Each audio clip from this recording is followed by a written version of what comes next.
قرآن کیا کہتا ہے کہ جو قتل کرے گا ہمیشہ جہنم میں جلے گا، لیکن اہل سنت والجماعت میں کسی کا بھی عقیدہ نہیں ہے کہ قاتل اگر مسلمان ہے تو ہمیشہ جہنم میں رہے گا وہ، بلکہ ایک دن گناہ کی سزا کھانے کے بعد نکل آئے گا. حالانکہ قرآن کے الفاظ ایسے نہیں ہیں. وجہ کیا ہے؟ قرآن میں دوسرے مقامات پر اس کی تشریح ہے، تو اس طرح حدیثوں میں بھی ہے. تو یہ جو ہوتا ہے نا کہ چند چیزیں دیکھ کے فتویٰ دینا شروع کر دینا، یہ جہالت کی بات ہے. اور غیر مسلم بھی بہت سارے ایک حدیث دیکھ کے اعتراض کر رہے ہوتے ہیں، دیکھو نبی نے یہ فرمایا. میں اکثر ایک حدیث پیش کرتا ہوں، حضرت ابو ذر نبی کے پاس آئے، یا رسول اللہ کہ اگر مسلمان کوئی زنا کرے اور چوری کرے تو کیا ہوگا؟ نبی نے فرمایا مسلمان جنت میں جائے گا. ابو ذر نے فرمایا وَإِن زَنَا وَإِن سَرَقَ، زنا کرے چوری کرے پھر بھی؟ آپ نے فرمایا وَإِن زَنَا وَإِن سَرَقَ، زنا کرے گا چوری کرے گا پھر بھی کہاں جائے گا؟ جنت میں. متفقun علیہ حدیث ہے. پھر حضرت ابو ذر نے پوچھا وَإِن زَنَا وَإِن سَرَقَ، اگرچہ زنا کرے اگرچہ چوری کرے؟ آپ نے پھر فرمایا وَإِن زَنَا وَإِن سَرَقَ، زنا کرے چوری کرے جائے گا کہاں؟ جنت. پھر حضرت ابو ذر نے فرمایا یا رسول اللہ وَإِن زَنَا وَإِن سَرَقَ. وہ حیران ہو رہے ہیں نا، اتنے بڑے بڑے گناہ کرے بھی کہاں جا رہے ہیں؟ جنت میں جا رہے ہیں بھائی. پھر انہوں نے فرمایا یا رسول اللہ وَإِن زَنَا وَإِن سَرَقَ، اگرچہ زنا کرے اگرچہ چوری کرے. آپ نے تیسری دفعہ اور سختی سے فرمایا وَإِن زَنَا وَإِن سَرَقَ وَإِن رَغِمَ أَنْفُ أَبِي ذَرٍ، اگرچہ زنا کرے چوری کرے پھر بھی جنت میں جائے گا، اگرچہ ابو ذر کی ناک خاک آلودہ ہو جائے، ابو ذر کی ناک مٹی میں مل جائے، یعنی وہ رسوا ہو جائے، اس کو اچھا نہیں لگ رہا جنت میں جانا اس کا، مگر جائے گا کہاں؟ جنت میں جائے گا. اب ایک ایتھیس نے یہ حدیث لے کے اسلام پہ اعتراض کیا. دیکھو یہ ہے اسلام جو لوگوں کو زنا سکھا رہا ہے، جو لوگوں کو چوریاں سکھا رہا ہے، اور کہہ رہا ہے بس مسلمان ہو جاؤ ڈائریکٹ کہاں جانا ہے؟ جنت میں.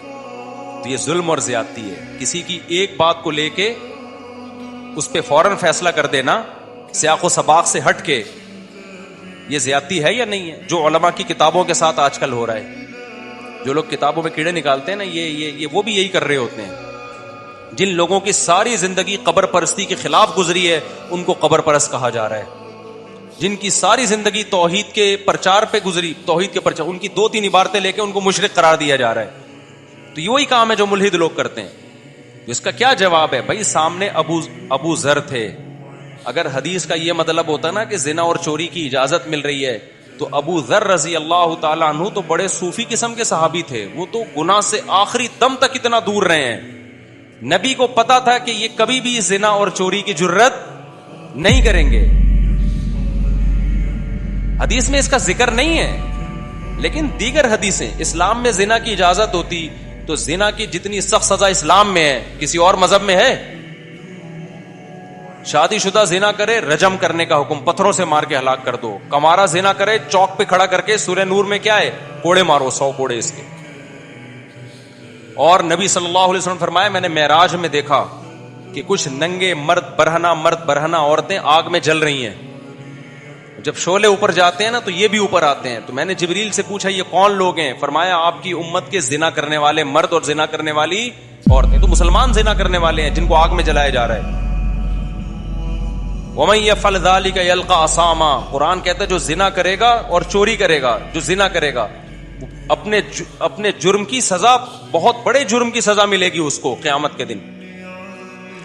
اس سے کیا پتہ چلتا ہے؟ ابو ذر رضی اللہ عنہ کا یہ نظریہ تھا کہ اس کو کبھی بھی جنت میں نہیں جانا چاہیے. تو نبی یہ فرما رہے ہیں کہ سزا کھانے کے بعد ایمان کی برکت سے ایک نہ ایک دن وہ بھی جنت میں جائے گا. اگرچہ حدیث میں اس کا صراحتاً ذکر نہیں ہے، لیکن نبی کو معلوم ہے کہ سامنے والے بھی میری بات کا مطلب سمجھتے ہیں. تبھی تو اس بات کے بعد حضرت ابو ذر نے پھر بھی کبھی نہ زنا کیا نہ چوری کی. ان کو یہ اشکال ہو رہا ہے کہ کبھی بھی نہیں جانا چاہیے. ٹھیک ہے نا، اتنا بڑا مجرم ہے. تو نبی بتا رہے ہیں کہ اگر زنا اور چوری ہے، یہ جرم ہے، تو ایمان کی نیکی بھی تو ہے نا. دنیا میں کتنے لوگ خدا کے منکر ہیں، کتنے توحید کے منکر ہیں، کتنے رسالت کے منکر ہیں.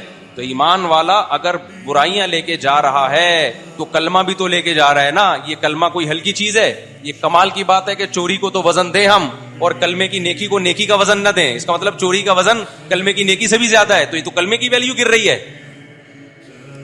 کھوپڑی شریف میں بات نہیں آ رہی، میرا خیال ہے آ رہی ہے بات. تو کلمہ سب سے کیا ہے میرے بھائی؟